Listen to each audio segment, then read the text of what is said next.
happy to be here. And if you ever have any questions about what we do at CDPHE as far as healthcare infections, antibiotic resistance, please reach out. I'm going to talk about antimicrobial resistance threats and communication to frontline healthcare workers so that they can take action for that spread in healthcare settings. And this is a talk that I gave to the spring EIP conference, so it's nice to have a sort of reprise at this time. I'll talk about some of the public health antimicrobial resistance threats, and these are organisms that have been identified by CDC and others as concerning to public health and put into a threats report that's been published a few times, last in 2019.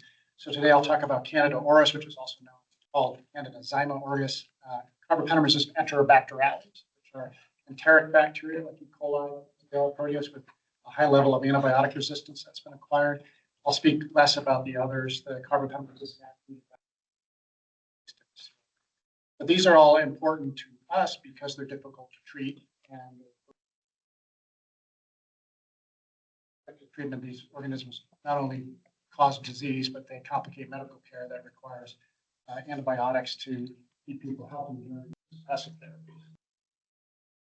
So let me start with Candida auris. This is an antifungal resistant yeast, distantly related to Candida albicans, which we have on our bodies and causes thrush. It is characterized by a different sort of pattern of transmission. It colonizes the skin.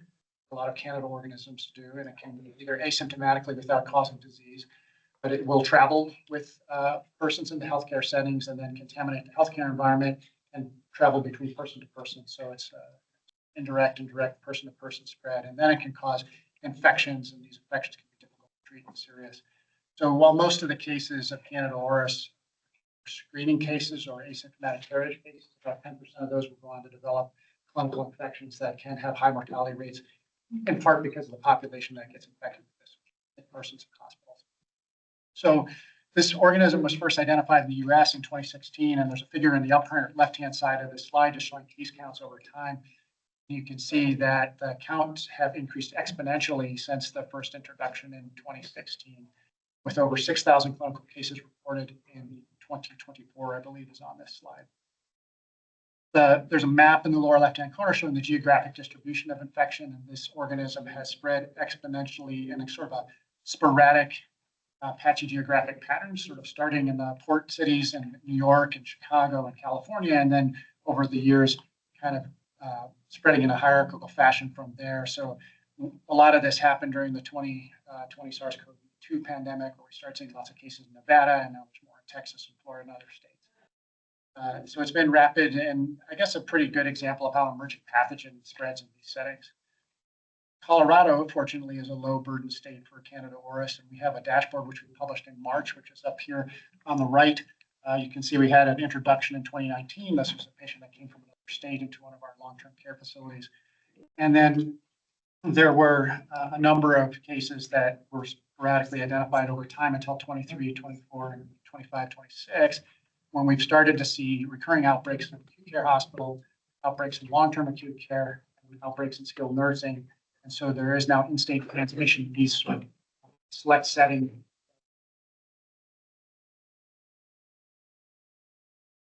The other organisms I'm going to talk about, the carbapenem-resistant organism, focusing on CRE or carbapenem-resistant Enterobacterales. So again, these are common enteric bacteria that have acquired unusually high resistance to antibiotics over time.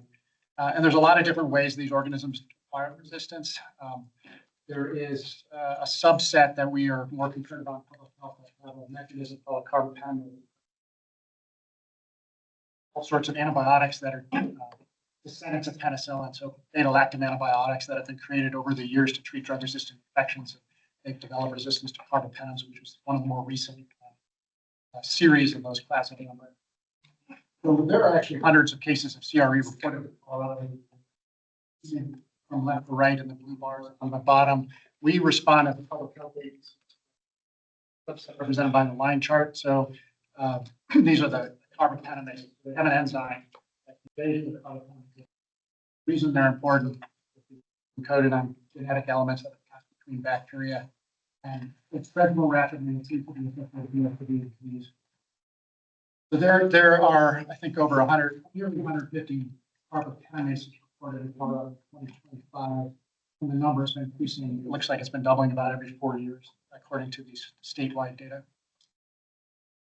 We can test at the lab and elsewhere for 5 main carbopentamases. They all have long names, so we refer to them by their 3-letter acronyms. But that's this chart on the right is showing the changing epidemiology of carbopentamases in Colorado. So, for example, the blue line is something called KPC, or Klebsiella pneumoniae carbapenemase. That has been the most commonly identified carbapenemase in the U.S. and in Colorado over the year until about 2023, when represented by the green line there, New Delhi metallobatalactamase became similar frequency in the last couple of years. Prior to that, BDM was really not commonly seen in Colorado, associated with a couple of outbreaks. Mostly it was associated with persons who had had healthcare exposures in other countries, mostly overseas, and came back and there would be sporadic cases. And then the last one I'll point out, there's an orange line there that represents oxycylinase, another class of carbapenemase that seems to be spiking in the last year. So these trends are important because they do carry some treatment implications. And they also paint a picture of how not only bacteria are spreading, but mechanisms that the bacteria carry with them to create resistance to our antibiotics. And these trends are being seen not only in Colorado, but also in the U.S.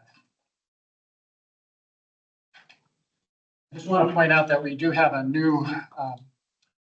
newly posted dashboard, and it's new enough that last time I gave this talk, it wasn't posted yet. And now, if you just Google CPHE HAI data, or Mugsy is the name of the project, you can get sort of an interactive dashboard that looks at carbapenemase and enterobacterales and other organisms in the Denver metro area. So Mugsy is just an acronym that is short for an initiative that's funded by Centers for Disease Control and Prevention in Colorado and now 11 other states to do more enhanced surveillance. So we get medical record review and also isolates to do testing. And we're trying to post our data so that everybody can see them. So these are data from Denver, Adams, Arapahoe, Douglas, and Jefferson counties. Part of Mugsy is doing the ESBL, or extended spectrum beta lactamase organism surveillance. I mean, basically E. coli, which we did with Boulder County for many years. Unfortunately, the funding was back this past year. You can go to our website and we have a summary of the case counts that one of our PhDs. So Candida auris, CRE, and all of these healthcare infections tend to transmit similarly. They are passed from person to person through direct or indirect contact. So person-to-person direct contact or contacting a fomites in the healthcare environment. They do contaminate and persist in the healthcare environment. They, as I said, create this asymptomatic carriage state, and there's a lot of patient movement between healthcare facilities. And I'll show you some evidence for some of this in a second. Once somebody is colonized or exposed to these organisms, they tend to be infections that occur in persons with immune breakdown. So either immune suppression, or they have some other breakdown in their natural barriers to infection, like the skin or the airway. And so these tend to be folks who have older age, other medical conditions for why they're seeking healthcare, medical devices such as catheters that go through the skin or into the bladder or into the airway, prior antibiotic use, which is a general risk factor for antibiotic resistance, select the bacteria on our bodies that are naturally resistant, prolonged hospital stays, and post-acute care stays. None of these organisms are particularly virulent toward healthy persons. They are opportunist, and they cause whatever infection they can cause within the healthcare. Blood infections, pneumonias, some of these. So take a step back. I think it's interesting to look at the data for how the organisms spread and really pulled information for Candida auris. I have to explain this a little bit. There's a figure on the left, and this figure is representing, I believe, 50 patients that were colonized with Candida auris, and they were tested weekly for Candida auris colonization or asymptomatic carriage for up to 33 weeks. And so the gray boxes are the tests that were positive, and the dark boxes were tests that were negative. And the takeaway point is we don't really know how long people remain colonized with Candida auris after they've been infected. It can be very, very long. The tests are intermittently positive and negative. So the screening test, a negative screening test, is not reassuring to say that they don't have that organism. It's not sensitive enough. And so a negative test doesn't rule out continued colonization. On the right hand is a map from a publication in Chicago, I believe, in a ventilator-capable skilled nursing facility. So a skilled nursing facility with ventilated patients, so higher acuity, close quarters. And each one of those circles in the room is a resident, and each one of the colored circles represents a resident with either Candida auris, carbapenemase-producing organism, or both. This is cumulative. So by the end of this outbreak, 70% of the residents of this facility had Candida auris either on them or causing an infection. And about half or more also had carbapenemases. So these organisms transmit the same way. It's kind of scary the way a lot of these reports were initially published to say that a clinical infection is really the tip of the iceberg. And then when you start testing folks, you can see widespread dissemination among carriers. The reason carriers are important is not so much that there's an immediate threat to their health, but because it's just sort of another mechanism for spread. These are data from a number of facilities where the patients had Candida auris and their room was disinfected, and at 0 hours they're placed in the room, and then the investigators start swabbing all the high-touch surfaces, so the bed rails, the doorknobs, computers, and within 4 hours, Candida auris was detected on a lot of these surfaces, as are all these other antibiotic-resistant germs, and they stayed on those surfaces for the 12 hours that the study was conducted. So very quickly, and this is something that's been shown for healthcare-related antibiotic-resistant organisms for as long as I've been in the field, that you can contaminate the healthcare environment very quickly once you're there. Can I ask a question? So Yeah. after it got disinfected, it was just a different new patient? Or So yeah, I don't know. I forget what I guess the pre-cleaning data are probably just showing the room dirty, disinfected it, and then time 0, there was no organisms that were present on any of the tests that they did. And then they tested 4 hours after the patient was in the room. 12 hours. So it looks like about 20 to 30% of the tests were positive on environmental services. I'm on the side. And then Well, there's a great description.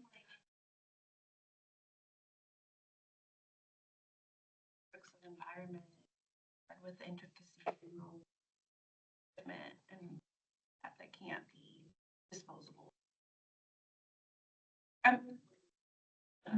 Maybe at Longmont.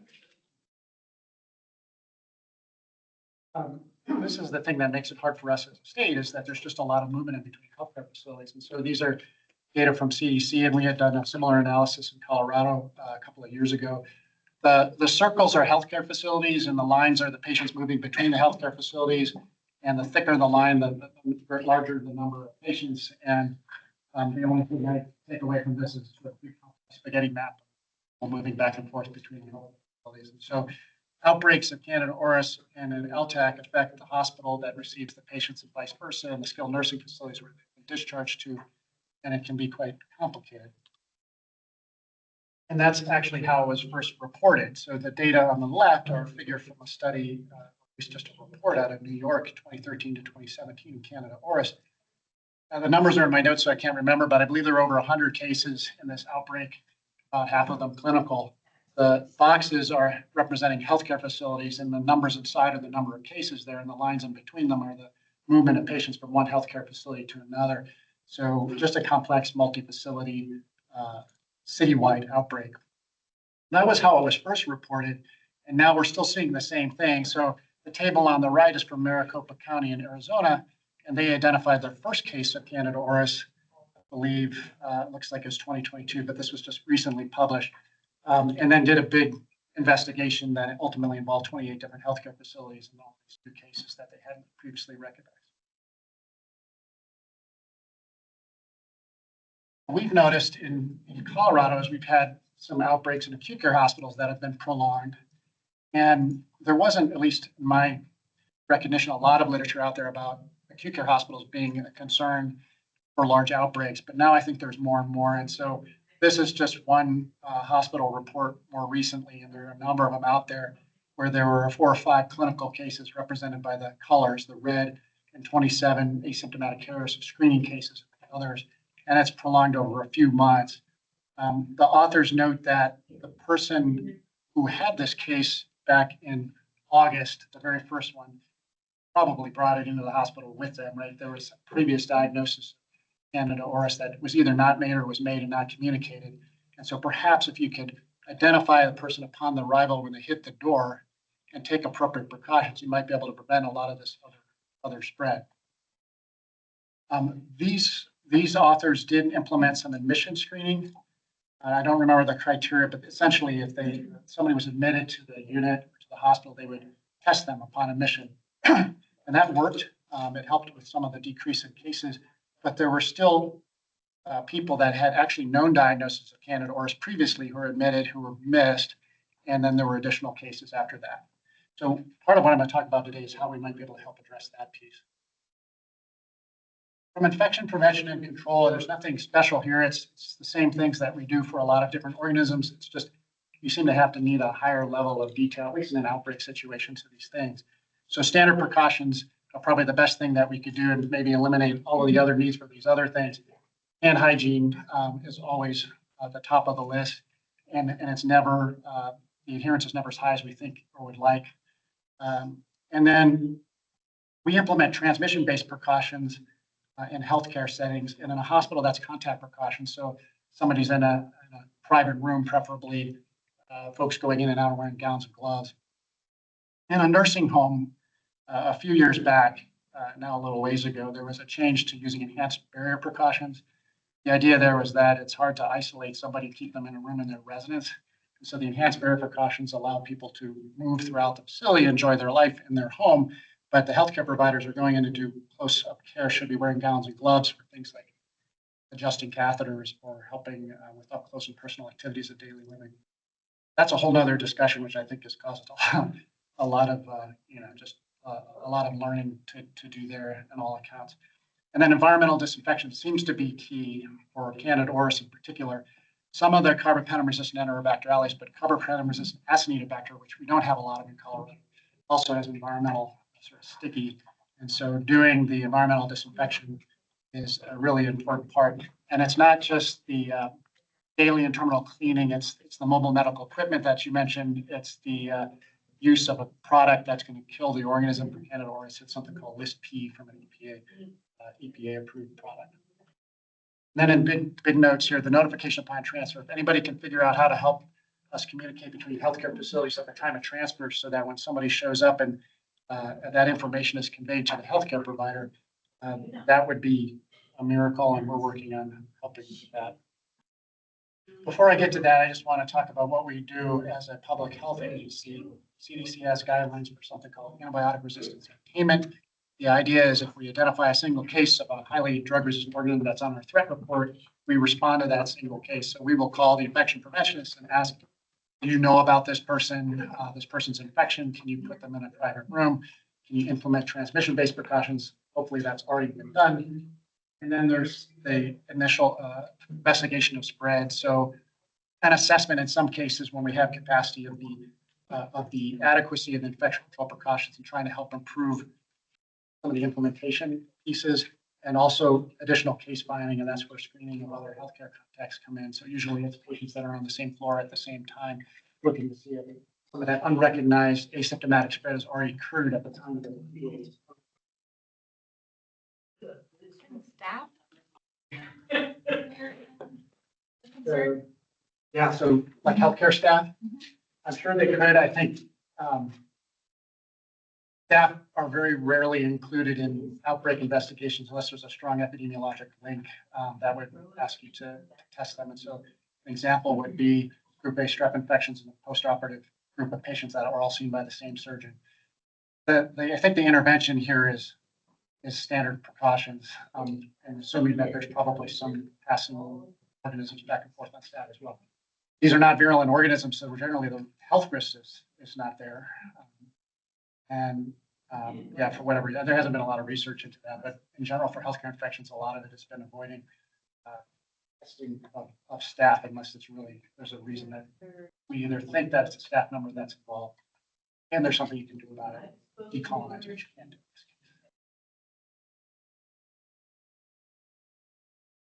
So containment works, but only if you catch it early. These are data from Orange County. in California. And what they did was, this was earlier on in the CRS epidemic. We're just wondering if there was CRS in the area, and they asked the microbiology labs to work up the species of Candida in the urine. Candida in the urine is not usually pathogenic, and so a lot of microbiology labs, for good reason, don't spend a lot of time trying to figure out what type of Candida is in the urine. They found Candida auris, and then they started testing in the LTACs and the VSNPs, which were the higher risk healthcare settings. And for example, if you look at LTAC A in the upper left, they tested 94 people in week 1 and found 18 new cases of Candida auris that were previously unrecognized. And then they tested every week, and they did all the containment stuff. The white bars are the new cases, and there are new cases of Candida auris, the white portion of the bars, new cases of Candida auris every single week for the entire 11 weeks of that recorded outbreak. So they never actually stopped the outbreak from occurring. If you contrast that to the lower right-hand side where there's a SNF, a VSNF F, they tested 32 people on day 1, found 1 positive, and then they were able to contain it. So there's no new cases after that. So in California, this is probably a single regional introduction that had undetected transmission. And by the time people recognized it, it was already widespread in some areas. And the containment efforts can control transmission if it's initiated early. I think, didn't we have a HON in Colorado about an increase of ERS outbreak? How is it going now? So there were 3 HONs over 3 years, and the first one was when we first identified CRS, and the second one was our first outbreak in LTAC, which was all the most recent ones. We were having recurrent outbreaks, sort of network of LTACs in the hospital. Everything's winding down, but there are still cases out there. It's hard. Some of these investigations take a long period of time because the way we demonstrate lack of ongoing transmission is through testing. And it's usually testing at 2-week intervals and getting no new cases over 4 weeks. And so everything kind of slows down. Healthcare systems don't love to test. It often takes time to get the test done. The catchment is not great. And so some healthcare systems approach this this is just routine care thing and everybody gets a test. And some of them approach it as informed consent. We'll sit down, and usually people don't want to have some of our tests. And so you never really are sure that you've got everybody. But I guess the point is, people kind of in that, I would expect to see more cases. What I don't understand is why Colorado isn't seeing as many cases as Nevada. It's something about. I think that's the day. We have a presentation for our Board of Health on climate, public health, and that CIDER HON had just come out, and there's a great resource, the University of Manoa, that links like every pathogen and what the impacts of climate are. There seems to be related to CRS because it's fungal and that's the fungal one, Yeah. And it can impact, I guess, proliferation or something to have it in the environment more. Maybe here we're in the winter, maybe it's better. I have no idea. Yeah, I don't know. I mean, I don't know what a comparable climate is, but I mean, California, Florida, Texas, New York, Chicago, Nevada. I mean, Oh, yeah. they're all, it's kind of taking time for it to spread, but, and eventually, I guess I would assume this would be like any other antibiotic infection, that sort of. Yeah, I don't know why I keep waiting every year for takeoff, and then when we send out HONs, we get worried. Yeah. And then things gotta slow down. Max and VSNPs in the area regularly screen for Candida auris, or only if there's an identified case and then they screen? So you're asking if what's going on right now? Yeah, and second follow-up question would be, at our hospital, we struggle with identifying patients who are getting admitted, who have spent time in like an LTAC, or we're good at identifying the ones out of the country because of our travel screen. And we can actually, contact public health and help screen that patient. But we are struggling with how a good process to identify who we should be screening at our hospital. And I'm curious if that is also why Colorado might have lower cases, like have other health. We're just not testing. Yeah, exactly. Yeah. So I think not all the states with all the cases are actually even doing surveillance for them. They're just clinical cases that like surveillance for the screening cases. So there's something to be said by the fact that we're not having a lot of clinical cases. And I went back to that figure, like half of them are screening cases at least. And so of our 30 cases, we've had 10 or so clinical cases. So maybe something to be said there. Yeah, getting people to buy into preventive screening is hard. There are 6 LTACs in the state. 2 of them have been doing admission screening. We have identified cases upon admission that have led to the identification of the hospital outbreaks I was mentioning before. So I think it works. The number needed to screen to pick up one case is quite large. 100 to 1 or something like that. I mean, you have to do a lot of screening in order for that to work. The initial guidance from CDC, the thought was that that the LTACs and the VSNPs are amplification points that are called influential facilities. And if you could reduce the resistance prevalence in those facilities, you would decrease antibiotic resistance in the entire region. So what they were saying is, let's do point prevalence surveys to screen everybody every 3 months. Nobody will do that. And what they will do though is if they can blame it on another source, if they can catch it on admission, it helps everybody, but also I think takes the healthcare infection piece of it out of that picture. So 2 of them are.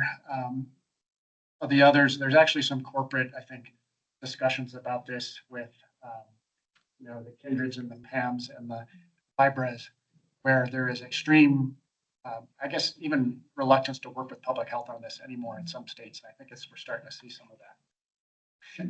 Colorado. So yeah, but the LTACs are working on this, and we're in them at least once a year doing assessments of infection control. We do, if there is so with the hospital outbreak, the Han, we did notify closely neighboring facilities that were sharing patients to let people know that there may be a concern and you should do some extra screening, and that I think is helpful. And that's why containment's really hard. I think it's really hard because it relies on case detection and testing, especially infectious diseases. We don't love to test people that don't have illnesses. And that leaves a lot of confusion when you're talking about antibiotic stewardship and diagnostic stewardship too. I think we run into that a lot. The objectives are different. In order for testing to work, there needs to be availability of tests. Right now, there's a lab in Utah funded by CDC, which does all of our tests. They're a public health organization with reduced funding over the last couple of years too. So their capacity is actually going down as things are taking off. So in the Han, we asked labs to start developing this test capacity on their own. I don't really love that we have to rely so much on testing, but there isn't really a great alternative right now.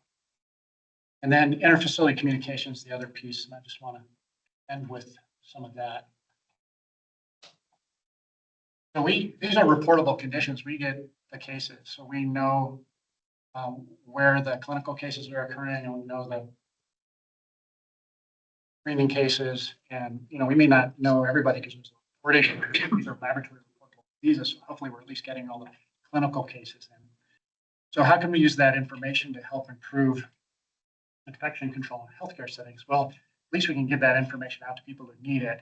And so we've been working with Contexture, which is the operator of the Health Information Exchange, in a 2-year contract, which we're about 6 months into, to be able to upload these data from surveillance into the Health Information Exchange and provide an immediate report to the hospital when a patient is admitted with CORS or CRE or any of these organisms, with an alert that says, start contact precautions, basically. The limitations are that you have to be part of the Health Information Exchange, and right now that's just acute care hospitals. So my cartoon sort of attempt to try to understand this is that in the middle you have the Health Information Exchange that has the medical records in it of the patients from hospitals that participate in HIE. CDPHE has a list of antibiotic resistant diagnoses, so we feed that to the Health Information Exchange. And then the provider is using electronic health record on the right, going to admit somebody to the hospital for some unrelated condition. The health record will talk to the Health Information Exchange, pull that information out about antibiotic resistance, generate some sort of alert that says this person has Candida auris, diagnosed most recently on this date, take these precautions. You also put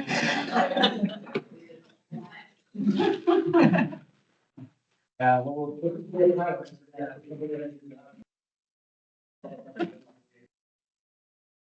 sources and patients.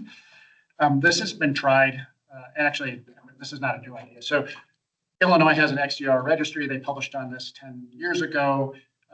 They collected CRE information in the database.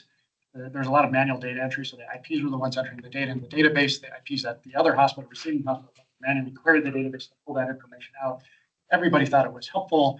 The utility, or sorry, the use of it was probably lower because of all the manual pieces to it.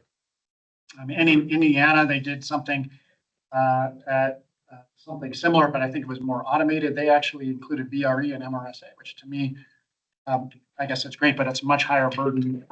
And I think the result sort of was the same, that the more you simplify it, the more people will use it. The information is important. It does lead to action. It does lead to isolation and contact precautions. I haven't seen any evidence that looks at the longer term outcome. Like, does this really prevent spread? But the process measures that you can measure in the middle should prevent spread. At least that's why we do them.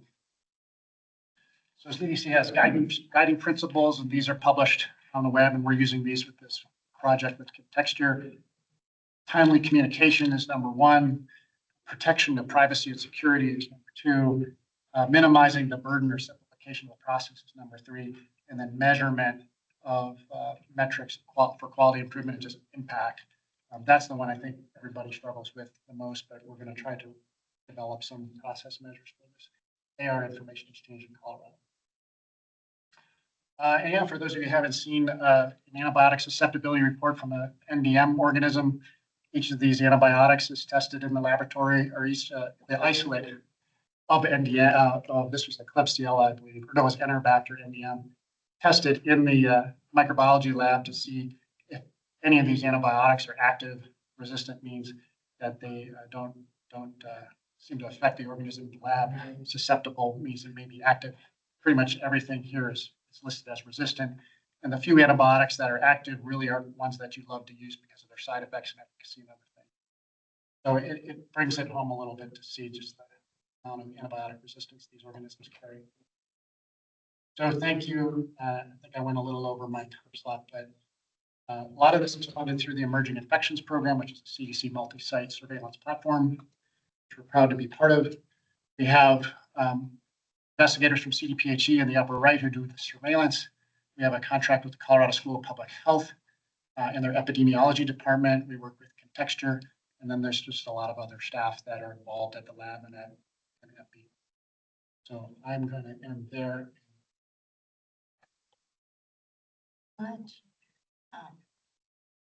We're super grateful for folks who missed community infectious emergency response team who are all present here, and also we have some folks online in the hybrid environment. This group has been meeting since the response in the U.S. It started in 2014, so in 2015. And we did do a health vulnerability assessment back in 2016, maybe, so about 10 years ago. And among the top concerns for vulnerabilities was antimicrobial resistant disease. So we want to keep keeping it up. Grateful to have you come and offer all of this. Figure out how to work on it, and a lot of interesting stuff. Using Contexture seems like a very easy way, at least for hospitals, but you said the SNFs or the LTACs and these may not be in there. Yeah, really fascinating stuff. And I don't know if folks have questions, Dr. Kaya, or any other discussion. And yeah, you didn't go over. We had this as the main event, and then I think we scheduled Ebola discussion, but we can also talk about measles. But any other questions? There, you're referring to Carrillo? Is that what? Yeah, Okay. Contexture is the name of the organization that runs Creo, which is Patient Care 360. So there's like a multiple names in there, but I We're the only people that. So who is getting into that? I mean, I haven't seen a hospitalist get into Carrillo at our facility. And we have access to it. yeah. We do. Oh, it does automatic, so it just like faxes it to us or it just integrates straight into Epic? So what if a facility doesn't have Epic? The way I understand how the St. Joe's, tech for works, right? I'm not a St. tech Joe's has person. Yeah. Yeah. They have Epic? Yeah. Oh, well, they maybe didn't have Epic when I was trying to look up this patient's data. PSL maybe. One of them. Oh, PSL. The hospital has to belong to the health information exchange for this to work. But the provider doesn't have to access it. The health information exchange has this built-in messaging capability that they can connect to the electronic health records. And presumably that's how the health information exchange gets the medical records out of the hospitals, right? Through some sort of connection. So Contexture Creo sets up this connection. And then they work with each hospital individually to set up the notification in the way that you would want it. And I think what we've learned from message to the IP and to the provider on the floor or wherever that is through the electronic health record, for the provider at least, would be the most efficient way to get the message to people. Is that a 24-hour-a-day message? Because I mean, a lot of these patients get admitted when IP is gone and it's admitting doctors in the emergency department, and emergency departments are notoriously not, superb at recognizing the critical nature of this real time, because if you don't capture it in real time, cat's out of the bag. Good Yeah, question. and the issue is like for a lot of systems, we get these BPAs or alerts and things, but in some places, like if that initial person just ignores it, then they don't get subsequent alerts, and it's just our infrastructure's not there, like already to capture these things that fall through the cracks. And are flat. Can't click away. I mean, it really honestly feels like something that needs to be truly automated in a way, because the people factor is such. Anybody in the HAI program monitor the contexture to be able to, because I mean, we already receive like alerts from them, like when there's positive labs, like, and they'll notify me and I'll flag the chart. I just didn't know if is that like, that also a route that that staff are gonna be? The Yeah, HAI we program don't, staff? we don't have that piece as part of the project yet. Way this started was a limited amount of funds. We felt the most important message would be to the healthcare providers, and that we don't necessarily need to get message every time somebody gets admitted to the hospital. I think there's reason that we might want that, but the pilot part to get it staged out to the hospital. The timing, I understand it to be pretty quick. I think it is automated on the health information exchange side. So this exchange of information happens, and you should be able to get a notification in a few hours. I think the far end of the spectrum is within 24 hours, but I think what they're saying is it's actually much quicker than that.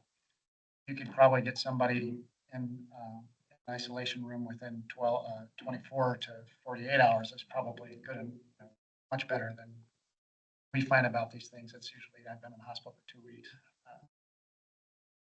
Is there any way to kind of push, like, I don't want to say education campaign, but like an awareness program? Because I don't know about with the other IPs. A challenge is it's just not in their brain, like it's not in their mind. If we had it all over the news, this instead of Ebola, it's just people are like not, it's just getting it even on the front of the line and knowing, like sensing the risk, and it's not sexy. Yeah. Yeah. And making them think that. anything we can. It's just all in now.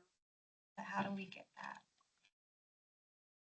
Through education, we don't have like a statewide educational campaign, but we do have resources. So if you want to access those, you can contact us and we can help give sort of targeted education, or I'm happy to, explore our options with hospitals and public health, like how could we do this? Because we're a state program and we can say things on webinars that people may or may not come to, but if you have a better relationship with the people who need to know, then I'm more than happy to help make that happen. Yeah, it's just a really hard thing to break through, and we've worked.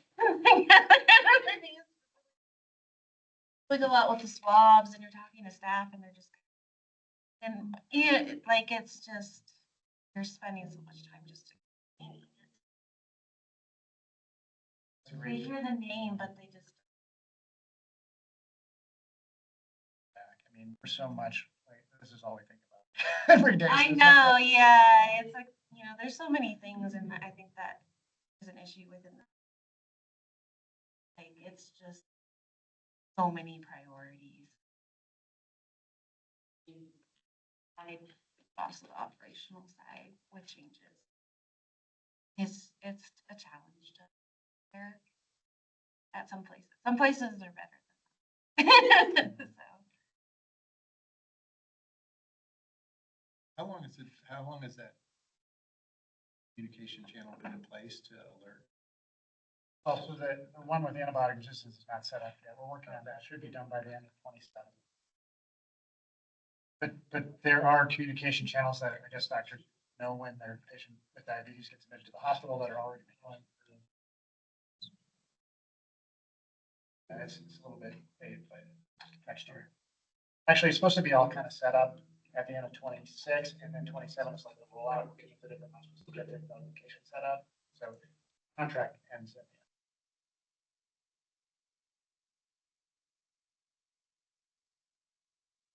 Books online. For the presentation, and I see we have a few folks on there.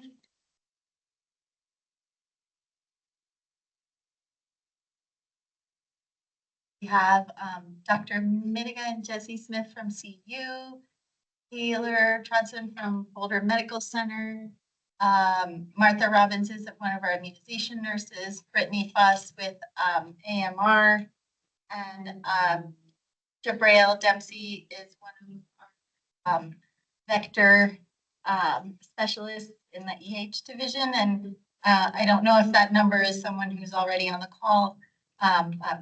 If I missed you, please feel free to introduce yourself. So I think it's fresh in my mind because I just did it yesterday is, you get patients that retaliate against this idea. And even one of them said to me yesterday, well, I'm going to call the state. And I was like, well, the state already knows. And, they get pretty, we, of course, it kind of trickles, I guess, uphill to us to try to manage these patients who don't want to follow precautions. I think I'm curious if there's legal implications, if there's things that, you suggest that we tell patients to help them, understand this better, other than what you think I would already know. Saying that retaliation is against the isolation Yeah. because of the screening test. Well, I mean, I'm mostly dealing with disease. Patients that, we're caring for mostly. Otherwise, Kylie probably gets it.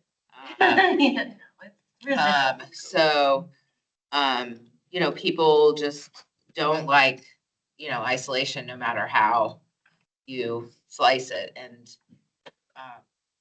they just, it can be difficult. Are you talking about isolation within the hospital? Yeah. And then even ongoing at the skilled nursing facilities, because, of course, every one of those cases, we directly communicate that and that can also lead to the skilled nursing facility accepting or denying these cases. But, you know, it's an ongoing challenge when they go to these facilities. And then those people call me to try to mitigate it as well. I don't know that there's a magic answer about the isolation question. I mean, we have some patient information that we've tried to develop that there. Okay, It's not really tested, so I don't know how effective it is, but, you know, our approach is different than other public health programs where you're putting in isolation orders or public health orders, because this is all sort of routine sort of healthcare approach. We are working with the healthcare system all the time, and so trying not to make it a legal issue in terms of isolation or Mhm. quarantine.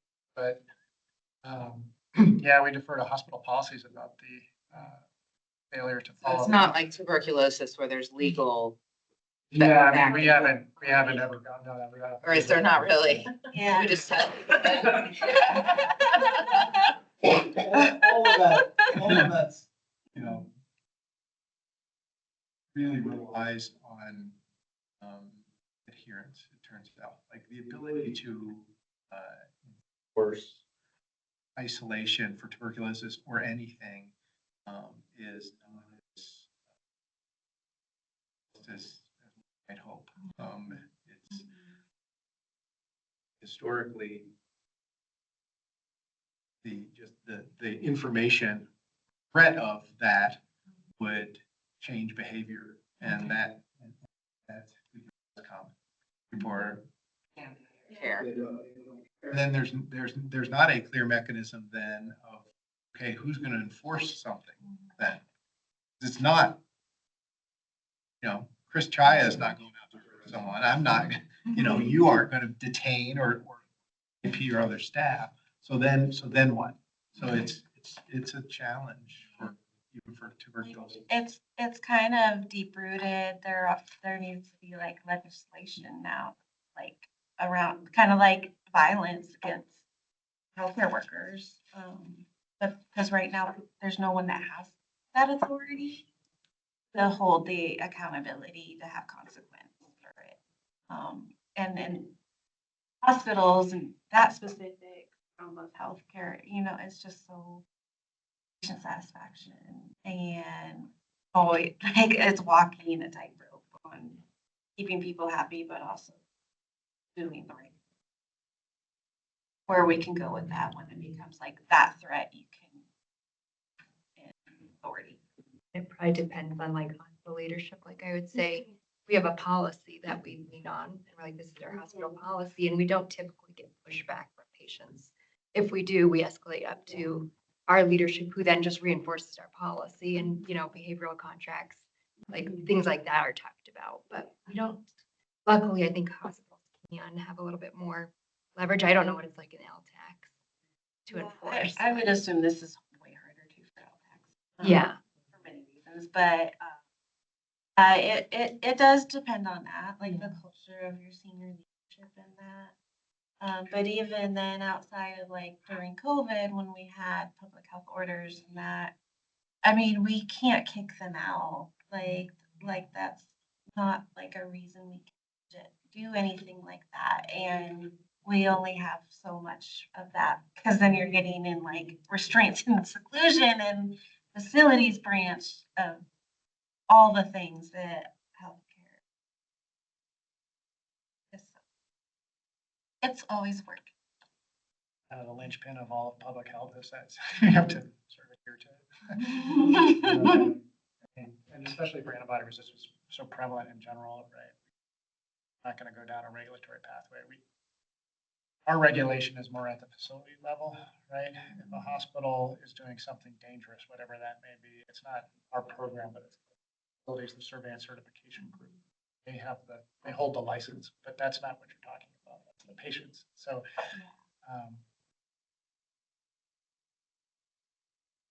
down the road for somebody with a positive test for any of these organisms, but Chris, how much has the national antimicrobial resistance process been affected by, you know, current functionality of CDC and and how much is it now states are really taking the lead on trying to maintain surveillance? With travel being what it is, you can go from one place in the world to another, and we lose the kind of national surveillance. So problematic, and, as a clinician, I don't really know what's going on there. Or, we don't get anything we like we used to get. And so how much is that impacting you guys, and how much is that hacking? I don't know that I don't have the broad enough perspective, but from our perspective, there's been no guidance that has changed to us as healthcare associated infections program. And the people that I work with at CDC on a regular basis are the same people that I've always worked with. There's a level above them at some point where it gets a little murky as to understanding what's going on. And I think that the national objectives for antibiotic resistance have changed somewhat. I think that we've been told that antibiotic resistance is still a high priority for the federal government. That's a good thing because we're all federally funded.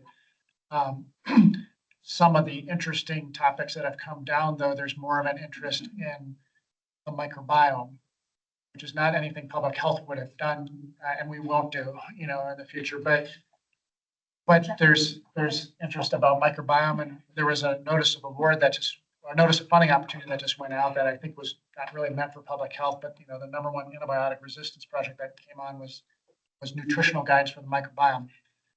I don't know. But there was still antibiotic stewardship is still a key priority, and that's one of our key strategies to improve antibiotic use.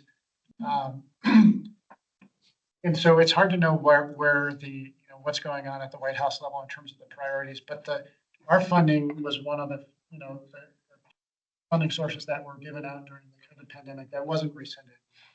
I think it's because it doesn't have the word COVID in it. It was healthcare infections programs. And so our day-to-day work is about the same, but there are clearly some differences in thoughts about what's priorities. But C. difficile seems to be an important priority at the federal level. Microbiome seems to be an important priority. We're working on developing, using the emerging infections program to develop a nursing home network. I think that this is in response to just having something up if the next COVID comes, that where you can quickly collect information from nursing homes to understand what their vulnerabilities are. That's a slow project, but that's been reinforced multiple times that that's an important thing. New England Journal is going to publish the prevalence survey that was done most recently to tell you what percent of patients in healthcare environments have healthcare infections. So the day-to-day at our level hasn't changed that much. I'm sure a lot of it has to do with the support for public health we have in Colorado as a state. There are other states with lots of this antibiotic resistance where, like I said, the disease isn't reportable and there's no public health response. I don't know whose decision that was.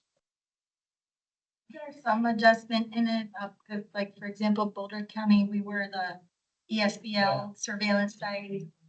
We used to get about 0.8 of an FTE to do those chart reviews on all the ESBL cases reported within. And then they reduce it, like you had enough funding in the past for that. They reduced it to where there's only like enough to do like 80 chart reviews instead of 400 or something. Yeah, so Yeah. that's a point that I guess maybe I didn't think of, but the funding is contracting. It's a little bit delayed for us. Our funding deadline, where we're going to lose some of our funding, is a year from this summer. And after that, it's really unclear what the funding situation is. So we're already sort of preparing for a smaller workforce. I guess I shouldn't say smaller workforce, but just limit, not as much. It seems like the plan, the work plan, might be contracted in terms of what we're going to be doing. All the funds that we have to kind of keep going until, somebody clears up what the future is. But it is certainly, there's a lot of uncertainty. We've just been lucky that we've had COVID funds to kind of live off of. And it was, ours ended April 30th for COVID. Question, King, I think some of the changes are with some of our grants, like PEP and immunizations. The immunizations and we get is partially state, partially federal. And this time we have our full awards to be able to budget. Right now, we're like a quarter of our award for the full award. And it's like this waiting to see if the feds are really gonna give us that money or not. And so it is a really challenging. You get the full over this time?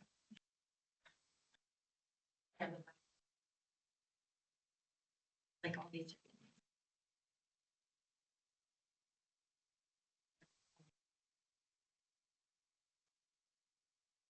Know if any antimicrobial resistant organisms are gonna be tested by the wastewater surveillance team? I thought there was some discussion of that, but Right, and actually the wastewater team is testing, and I don't think there's anything public yet, but we're detecting Candidorus in wastewater sporadically. It's really hard to tell whether it's any relation to the clinical cases.